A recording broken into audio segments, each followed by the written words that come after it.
Hello, hello, hello, coaches and leaders. Welcome to Coaching the Whole Educator podcast. I am Becca Silver, host of this podcast, and I am here with Tim Elmore, who I just found out has published 40 books, 40, which blows my mind. I've had Tim on before, and we talked about a previous book he wrote called The Eight Paradoxes of Leadership, which also blew my mind, and I really loved having that conversation. So I'll put the link to that in the show notes if folks love this episode and want more of Tim. But before we jump into the content, which is his new book about how to lead our new generation in the workforce, Gen Z, I first wanted to welcome you to the show, Tim. I'm so excited that you're here. Becca, I'm honored to be with you. This is going to be a fun conversation. It really is. I'm super excited to learn from you. So before we jump in, can you just let everyone know what do you do in the world? Yeah, well, believe it or not, I started in the classroom way long time ago. So my first school year was the 1979, 1980 school year. So I was still finishing my degree, but was a grad assistant and started teaching. So I love students. I love schools. I love school leaders. That's my favorite audience right now. So this audience that's listening right now are my favorites. But then I started working for John Maxwell way back, oh gosh, more than 40 years ago. And John, you know John enough to know he is a leadership guru. So Mm-hmm. my love of the next generation got married to my love of leadership. And I have really been about helping the next generation graduate with leadership skills, not just reading, writing, arithmetic, but I'm ready for the workforce. So, Mm-hmm. Growing Leaders is a nonprofit I started in 2003, and that's what I've kind of been about ever since. I love it. This is so exciting. And I know what I know about your work is, you're not only anecdotal, right? You share your actual experiences, but you're also research based. Like you go out into the Yeah, field and research what you're yeah, writing about. yeah. I try to be, I call it pracademic. So it's not a real word, but you know Uh-huh. what that means, I don't you? do. I So love very it. research based, very Uh-huh. academic. So there's some substance, but here's three things you can do, or here are four steps you can take when you feel like you're in front of a fragile employee and you need to confront them on something. Uh-huh. So this new book, The Future Begins with Z, I really worked hard to make it academic for anybody that looks at it as a field guide. Yeah. I love it. What a great term. I am going to adopt this term and give you Okay. full credit for it because it says the thing that I personally feel about, utilizing research that it Yeah. needs to be practical. Yeah. Absolutely. hmm Okay, we are going to jump in here, and I'm just like chomping at the bit right now. I want to hear. So, you wrote this book about how we can understand and Yeah. support our Gen Z folks. Yeah. Can you? I don't even know where to start. Can you just kind of like what are we seeing? Maybe the place I Yeah. would love to know is where what qualities are we seeing that are Yeah. brought in with Gen Z in the workforce? Okay, that's a great question, by the way. Let me go back one step before that and say what led me to even hmm write this book. I don't think I'm the grand guru of all things, but I was just talking to enough hiring managers or department heads that were hiring 22-year-olds, new faculty, whatever, and they just were coming in so different. hmm Not worse, not better. Sometimes we might think they're worse, but we just what's up with this? What's up with this? They want to leave before the day's over, and stop working.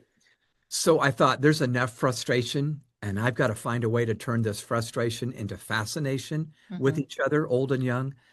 So I had done a book before called A New Kind of Diversity. It's on generational diversity, but hmm this one zeroes in on how do we relieve the frustration that both old and young feel with each other. hmm Let's face it, young faculty come in and they're not getting our old school ways. hmm And of course, we're saying, come on, there's something called work ethic here.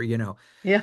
So, but I'll tell you what, if you don't mind, let me share the opening story of the book, which really tells you why Tim Elmore felt he had to write this. Colin Webb is a young man that I met in high school. Sharp young guy. In fact, he went to Gwinnett County Schools, the hmm Atlanta area. Yeah. Smart kid. In fact, so smart that when he graduated high school, he was invited to go to MIT for his college experience. hmm served on student government all 4 years, brilliant guy, great grades. When he got done with MIT, he had several job offers on the table. He took the one to go to Detroit, Michigan, and work for GM, General Motors. Mhm. So he was put on the smart car division at 23 years old. Well, you know how young people come in these days. He sees things that seem old school. This is so antiquated here. And he saw some ways to improve, what was going on, like new ways to do professional development, new ways to do this system or that.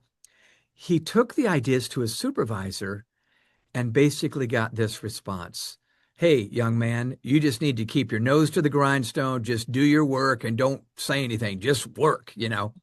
Well, Colin is a good worker and he's very respectful, but that wasn't good enough for him.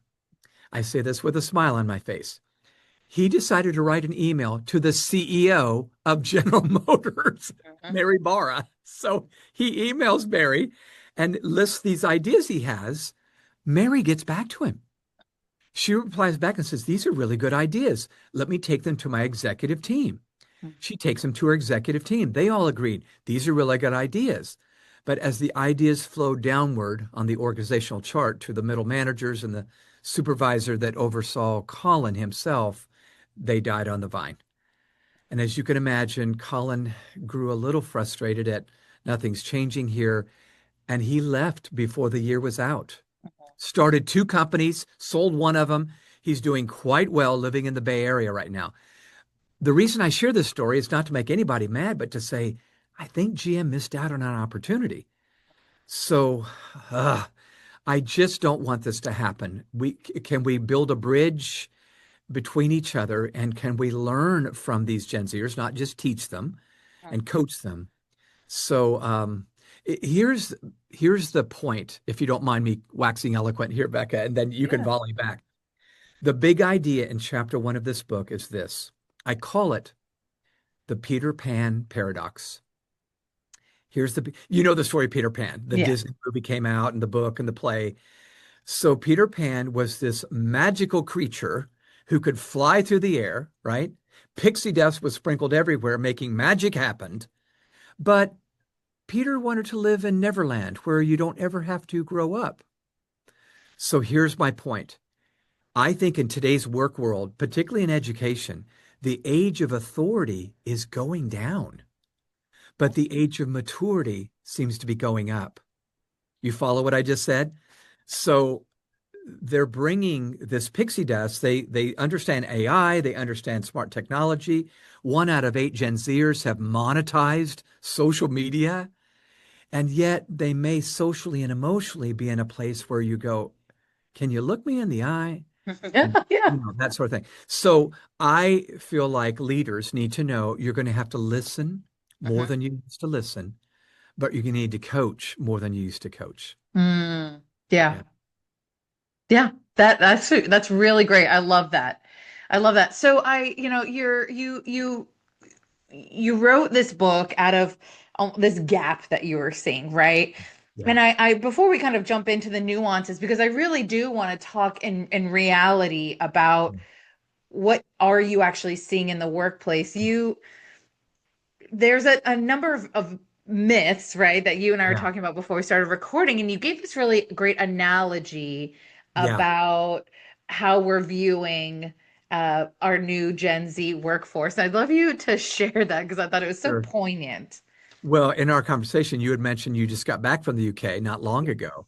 Yeah. So what Beck and I were talking about is, that if we hopped on a jet and flew to London, England, let's say, and we began to interact with people there, we could easily assume, oh, they drive on the wrong side of the road here, Hmm. or Hmm. they pronounce words really wrongly here, or they spell things really badly here.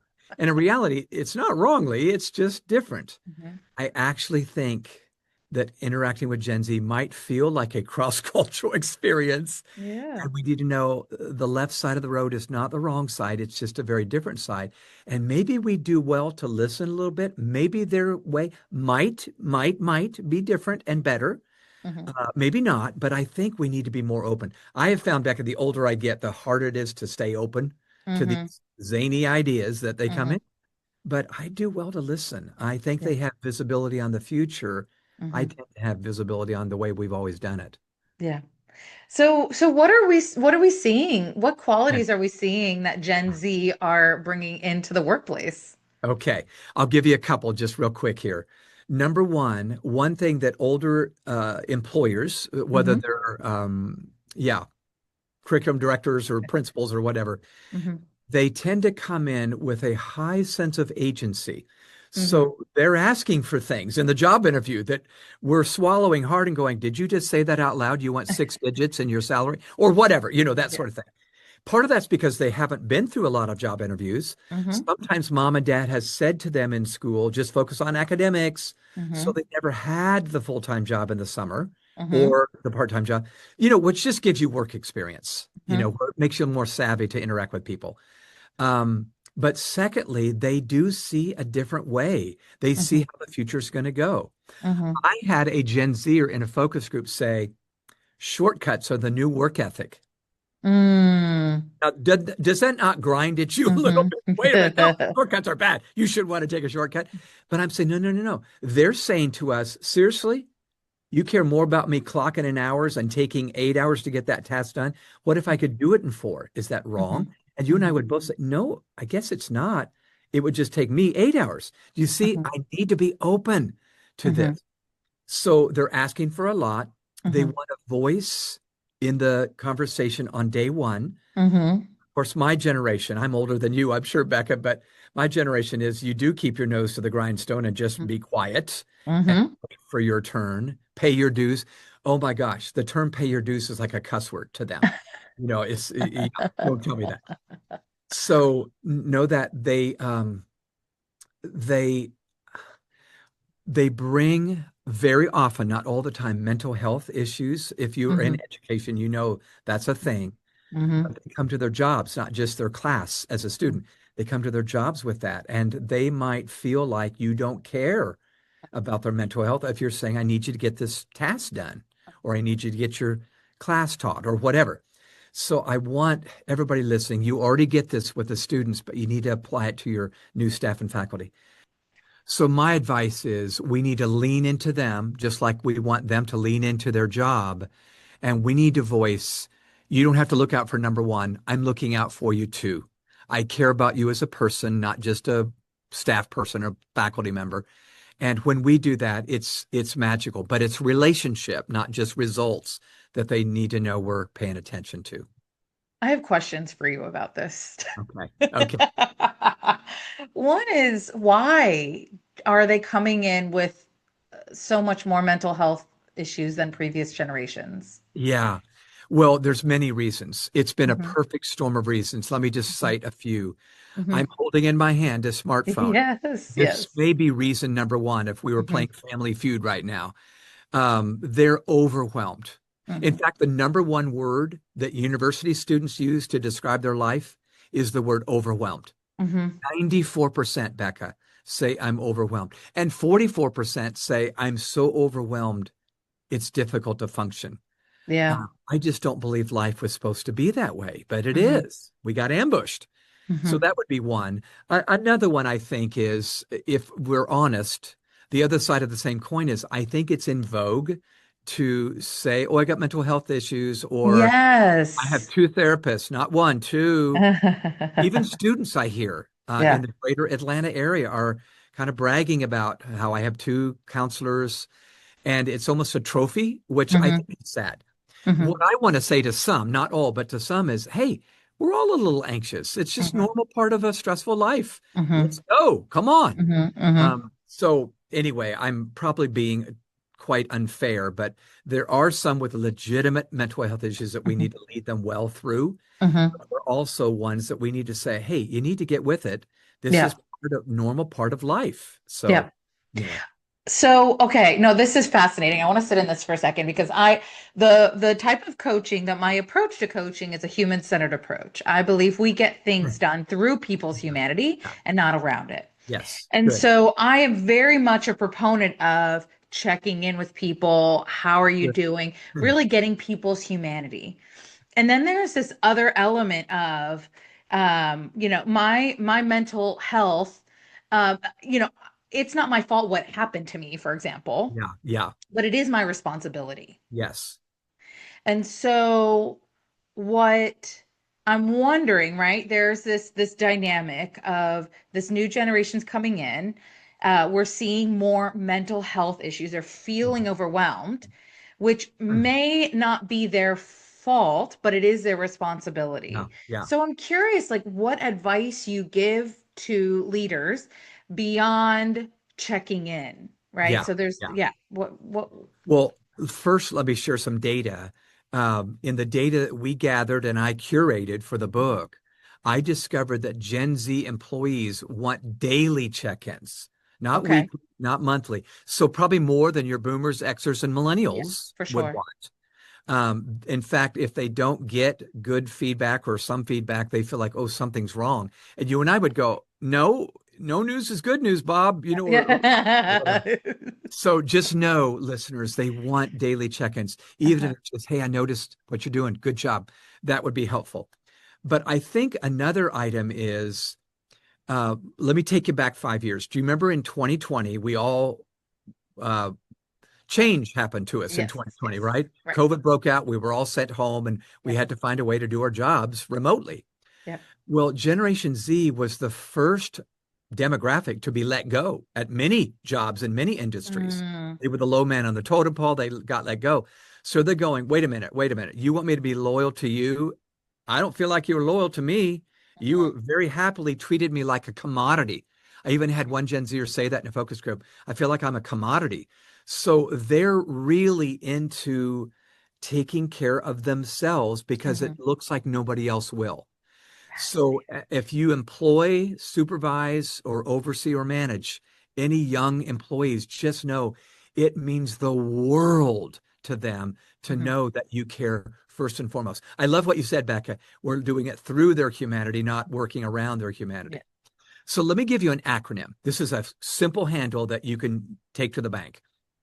I learned this on the job. This was something I learned the hard way.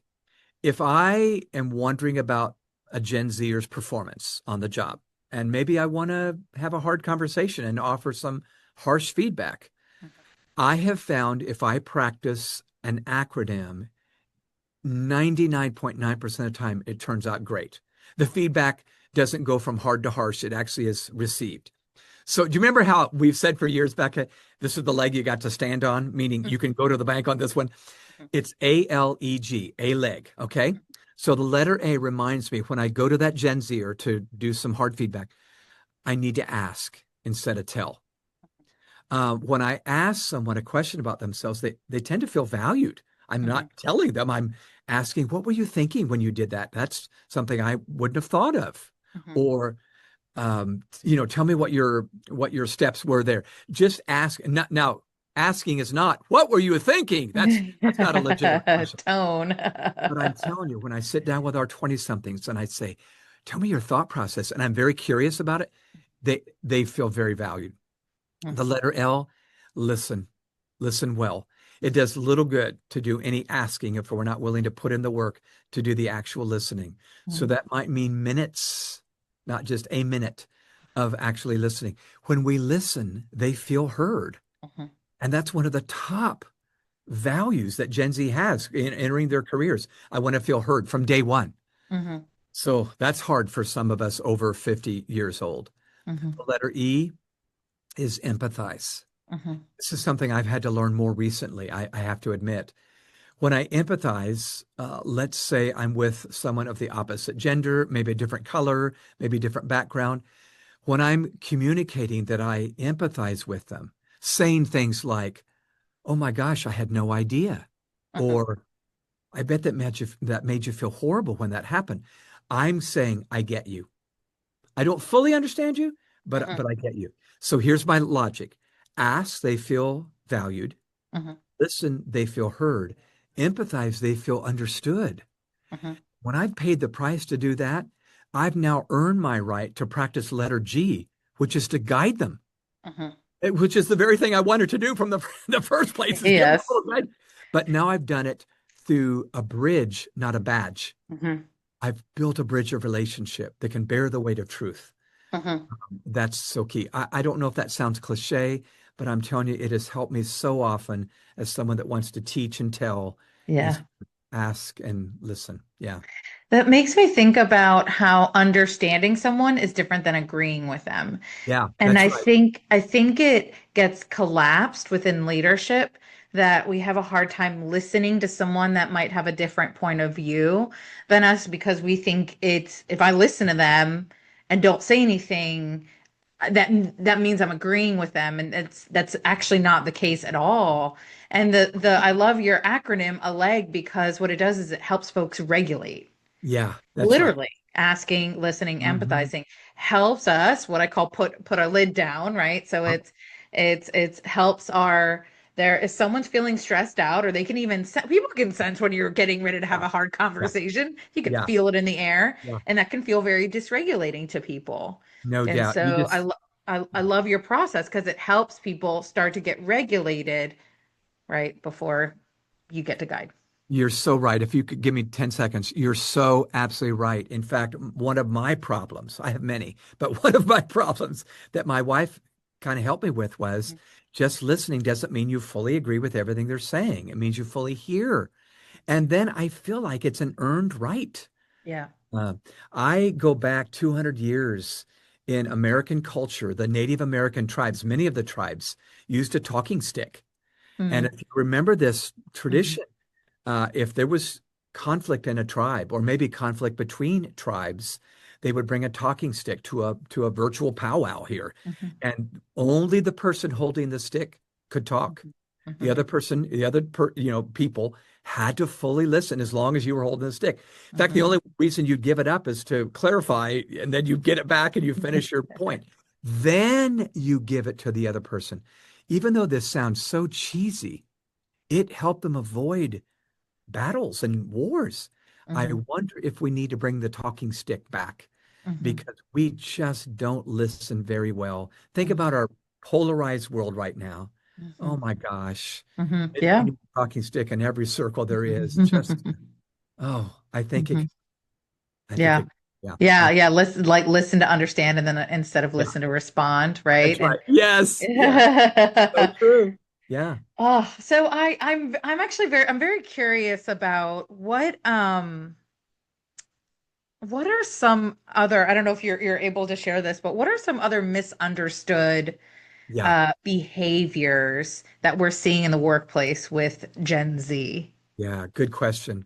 I have an entire chapter in the book on the myths we believed about Yes. Generation Z. So one of the big ones is, and I hear this from all industries, managers in all industries, they'll say, "Man, it doesn't seem like they really want to work here. You know, at Uh-huh. 5 o'clock they leave right on the nose. They don't finish their task. They're out of here. I don't think they really like this job. I don't think they really want to work." So I took these I don't know, criticisms to Gen Z focus groups, hundreds and hundreds and hundreds of Gen Zers. And I want to tell you Natalie's response. So Natalie's 21, she's in the workforce full time. And when I brought that up, she smiled and was very self-regulated when she said, do you know why I leave right at 5? I said, no, why? She goes, because at 5 o'clock, I've got to zip to another job. I don't get paid enough at this one to Mhm. make, ends meet and pay the bills. And Mhm. then after that second job, I rush off to see my mom who has stage 4 cancer and I've got to care for her. She said, don't tell me I don't have a work ethic. And I thought this was a great slice of humble pie Mhm. for me as well as the others I know my age. So even though you feel like you might have a legitimate reason to critique their work ethic, I would say, listen, they might have a good reason. Another one I hear, let me give another one real quick before we move on. Another one I hear is they're not very loyal, right? Mhm. They're going to. Somebody said the corporate ladder has become the corporate lily pad. They're frogs hopping around all over the place. So I brought that up, and the response I got from several, and by the way, these Gen Zers were all very respectful. Mhm. I didn't feel any diss, to the tone, but they said, "Well, I don't feel like those employers were very loyal to me. And some referred back to 2020 when they were let go, like I mentioned. Some feel like they're just commodities, as I've mentioned. So they're going, if you're not loyal to me, why would you expect anything else? We're all just transactional. And Becca, one thing I love about what you do is you're more transformational than Mhm. transactional. Yeah. Let's change our lives and change the way our culture feels. Mhm. But they feel like we're very often just transactional. So Mhm. I guess what I would say to anybody that feels like me, you're a little put out with this new way of this new worker. I just have done so well to listen, love, care for, and oh boy, does it come back to bless me a little bit Yeah. later when I've done that first. Yeah. Yeah. So we have to wrap up here. This has been such an enlightening conversation. I'd love to just ask you, what's a final thought you would love to share with the coaches and leaders listening around something that they could do tomorrow to support Yes. their Yeah. Gen Z teachers? Okay. I think of two things and I'll make them quick. One is allow them to make you a better leader. They'll come in and you'll think it's just, you're furious. And I say, don't get furious, get curious. I think we just got to. In the very beginning of the book, Becca, you're going to love this, I think. I quote Renee Walters, a friend of mine. Renee said, Generation Z is the sandpaper on my leadership I did not know I needed. Isn't that brilliant? That is So brilliant. see them as sandpaper polishing you up as a leader. Okay. So mindset change is step number one. The other step I'd encourage you to take, leaders listening, is almost always this new generation has visibility on the future that we don't have. Mm, I know you see a little bit in the future because you know your world, the world of education, but I'm telling you, they see the future. So here's my story. I put this in the book too. In the 1960s, when the baby boomers were the new kids on the block at work, they brought tumultuous change, and one of the greatest feats was pulled off thanks to a bunch of 20 somethings.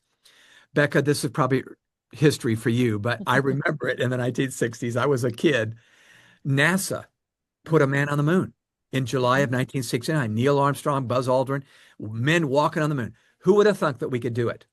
Well, the story is that President John F. Kennedy made a prediction twice in 1961 and 62 that we were going to put a man on the moon by the end of the decade.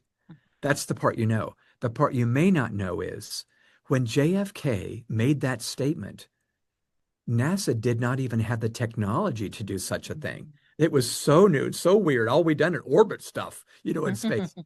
So NASA quickly brought in new technology to help them do this great feat.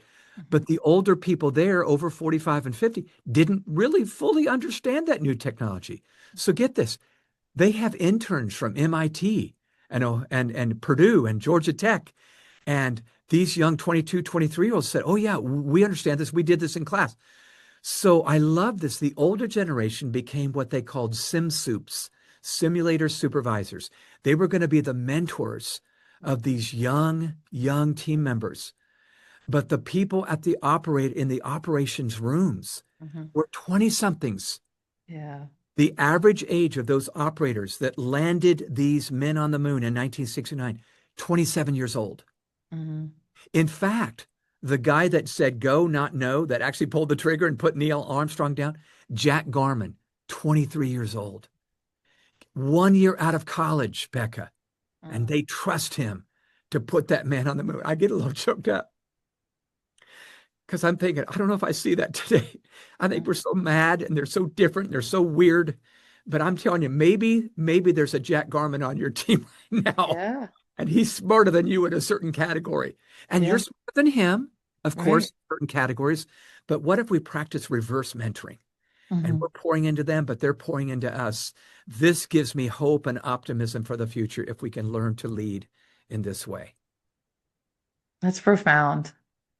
Thank you for sharing that. And that Yeah. has shifted even the way I experience Gen Okay. Z as I go into Good. schools and coach coaches and leaders and teachers Yeah. and Right. interact with this new generation in the workplace. So thank you. Thank you for sharing this with all of us, me, the listeners, all of us, because I Absolutely. think it really is a mindset shift. And I think Yeah. something that we're really experiencing with our new generation of students is the way we've been doing school doesn't work. Yeah, it's true.